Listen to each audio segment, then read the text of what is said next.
श्री श्री श्री श्री।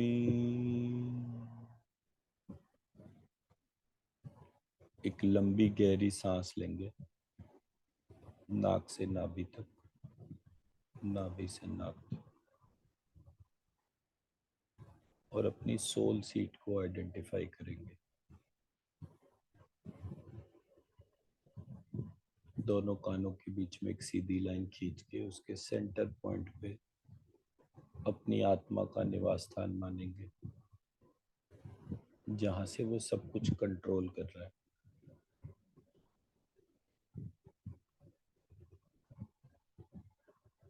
उस कंट्रोलर से कनेक्ट होंगे।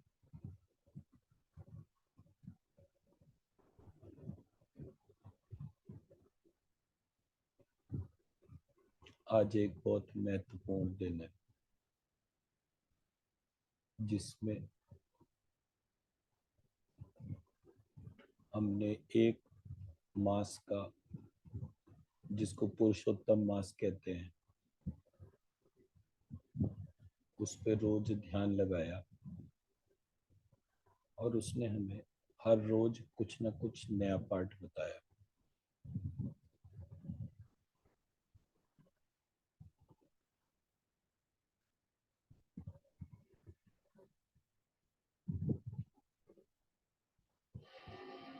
उस नए पाठ में हमें सबसे पहले अपने 9 चक्रा पता चले, और इन 9 चक्रों को जो ऊर्जा बांध रही थी, वो कुंडलिनी शक्ति पता चली। ये कुंडलिनी शक्ति दो नाग नागिन का जोड़ा था, जो सुनहरे रंग का था, और उस पे लाल रंग से बीज मंत्र लिखे हुए थे।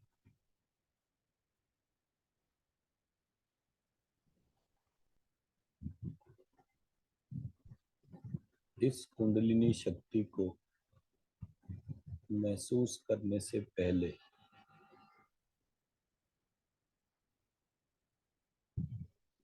मुझे सबसे पहले अपनी श्वास पता चली। उस श्वास से मैं जीवित हूँ, मेरे भीतर ये भाव आया। वो श्वास नाक से नाभि तक, नाभि से नाक तक आती और जाती।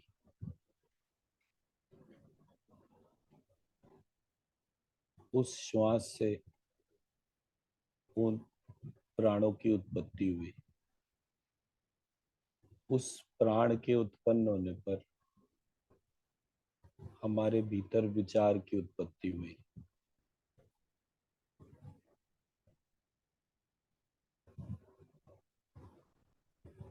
वो विचार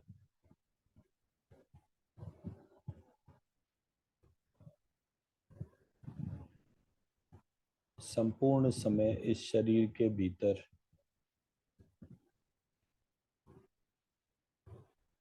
अपने आप को महसूस करता था कि वो सुर की डोमेन में है या असुर की डोमेन में है।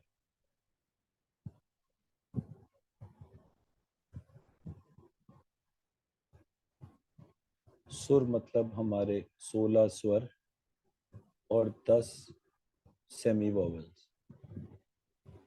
असुर मतलब 25 कॉन्सोनेंट्स। ये कॉन्सोनेंट्स हमारे शरीर के भीतर किसी एक खास जगह पर उच्चारण होता था, जिसकी वजह से हमारी ज्यादा ऊर्जा खर्च होती थी। ये 16 स्वर और 10 इसके साथ के जो स्वरों से बनने वाले व्यंजन थे, इन 25 में हमारी ऊर्जा कम खर्च होती थी या ना के बराबर खर्च होती। ये सुर असुर इस संपूर्ण शरीर को दो भाग में बांटते थे, एक शिव का क्षेत्र और एक शक्ति का क्षेत्र।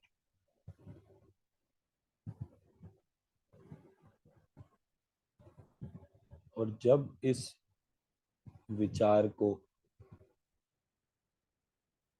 सुर के हिसाब से शुक्राणु, असुर के हिसाब से कीटाणु, जब हमारे शुक्राणु और कीटाणु संतुलित रहते थे तो ये शरीर स्वस्थ रहता था। जब भी ये अनइवन होते थे तो इस शरीर में रोगों की उत्पत्ति शुरू होती थी। तो विचार ने संतुलन को आइडेंटिफाई करा कि ये कौन है जो हमें संतुलित कर रहा है।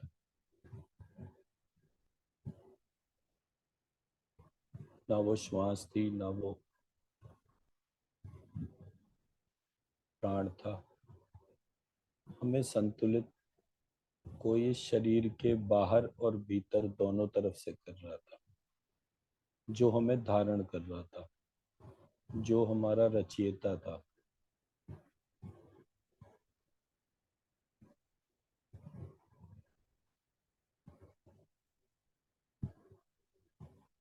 अपने आप को और इस अखिल ब्रह्मांड को जानने के लिए हमने अपने भीतर की कुंडलिनी शक्ति को ऑब्जर्व करा, और उन दोनों नागों की पूंछ हमारी मणिपुर चक्र में थी। हमने उनको प्रार्थना की कि आप उठिए और ऊपर को बढ़िए। प्रार्थना करते ही वो जागृत हो गए और उनके शरीर पे तमाम बीज मंत्र लिखे हुए थे। मणिपुर चक्र से स्वादिष्ठान, स्वादिष्ठान से अनाहत, अनाहत से विशुद्धि, विशुद्धि से मूलाधार, मूलाधार से आज्ञा, आज्ञा से लंबिका, लंबिकाग्र से सहस्त्रार, सहस्त्रार से सहस्त्रार चक्र पर। इस प्रकार ये ना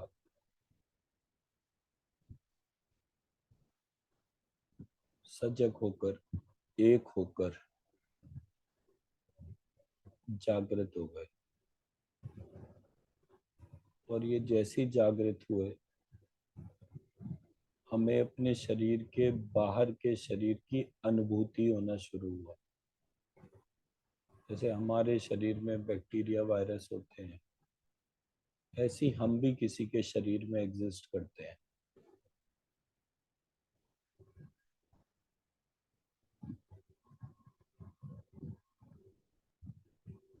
जैसे डीएनए से एक सेलुलर स्ट्रक्चर होता है, सेल से टिश्यू, टिश्यू से ऑर्गन, ऑर्गन से सिस्टम, सिस्टम से इंटर सिस्टम,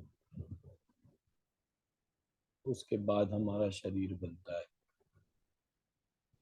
फिर एक स्त्री शरीर, एक पुरुष शरीर मिलकर एक होते हैं, और फिर सृष्टि प्रक्रिया शुरू होती है।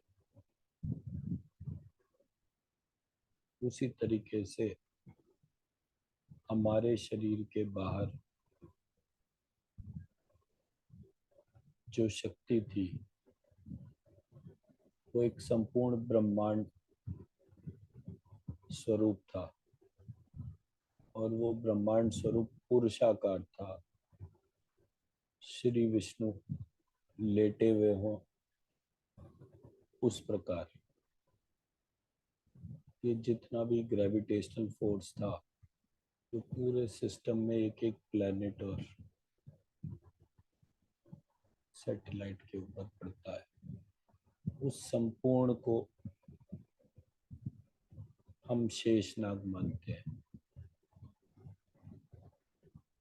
तो ये समस्त कुंडलिनी जो है, ये उस शेषनाग में जाकर विलीन हो जाती है,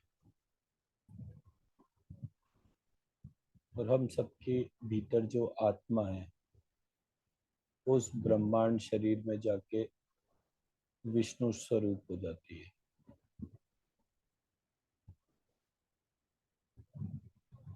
हम एक सेल से दो सेल, दो सेल से चार सेल, ऐसे करके बढ़ते जाते हैं। तो प्रत्येक सेल में जो रिप्रोडक्शन की पावर जो है, वो रिप्रोडक्शन की पावर ही हमारे शिव और शक्ति का स्वरूप है।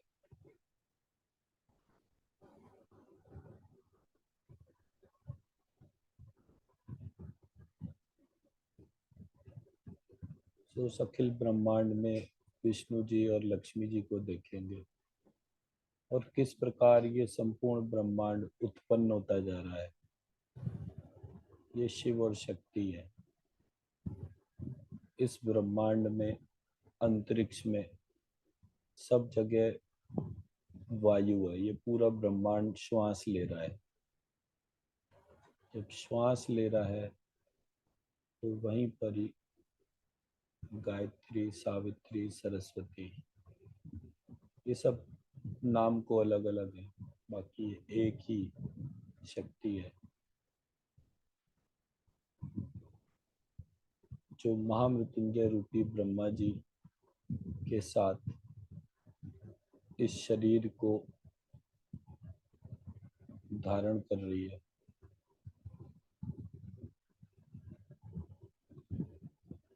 और संतुलित बनाने के लिए जिस प्रकार शिव जी क्रिएट करते हैं, उसी प्रकार संतुलित रखने के लिए ब्रह्मा जी ने मृत्यु देवी की उत्पत्ति की।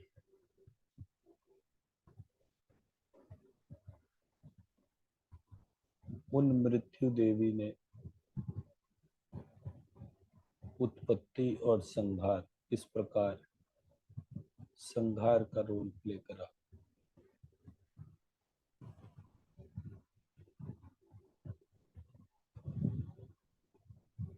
तब ये संपूर्ण सृष्टि संतुलित हुई।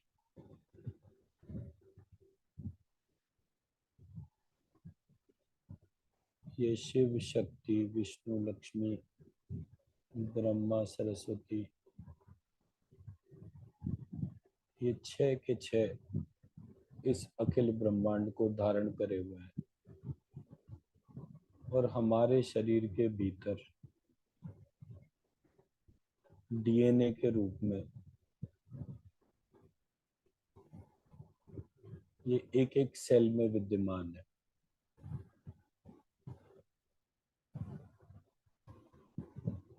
और शायद भविष्य में कुछ डीएनए से भी ज्यादा सूक्ष्म कुछ मिले।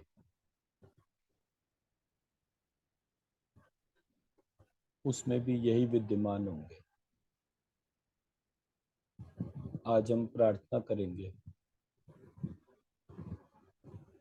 सबसे पहले गायत्री महामृत्युंजय का ध्यान करके कि हमारे संपूर्ण शरीर में अमृत वर्षा हो और हमारे जो डीएनए का स्ट्रक्चर जो है वो धीरे धीरे लंबा हो जाए, ताकि हमें आयुष की प्राप्ति हो और हमारा प्रत्येक सेल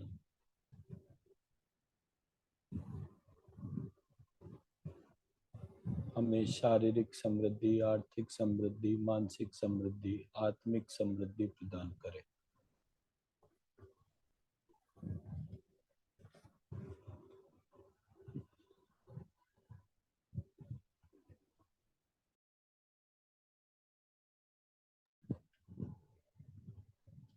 गत्र लक्ष्मी त्वं लक्षयरो गत्रम श्री संजुम गत्रमशीषो तच्छवितुर्वरेण्यं त्र्यंबकं शर्वो यज्ञामहे देवस्य सुगंधिं धीमहि पुष्टिवर्धनम धियो उर्वारुकमिव यो वन्दनान् नः मृत्युर्मोक्षये प्रचोदयात् मामृतात् स्वाहा। गत्र लक्ष्मी त्वं लक्षयरो गत्रम श्री संजुम गत्रमशीषो तच्छवितुर्वरेण्यं त्र्यंबकं शर्वो यज्ञामहे देवस्य सुगंधिं धीमहि पुष्टिवर्धनम धियो उर्वारुकमिव यो वन्दनान् मृत्युर्मोक्षये प्रचोदयात् मामृतात् स्वाहा। यत्र लक्ष्मी त्वं लक्षयरो यत्त्वं श्री संजुम यत्रमशीषो तच्छवितुर्वरेण्यं त्र्यंबकं शर्वो यज्ञामहे देवस्य सुगंधिं धीमहि पुष्टिवर्धनम धियो उर्वारुकमिव यो वन्दनान् मृत्युर्मोक्षये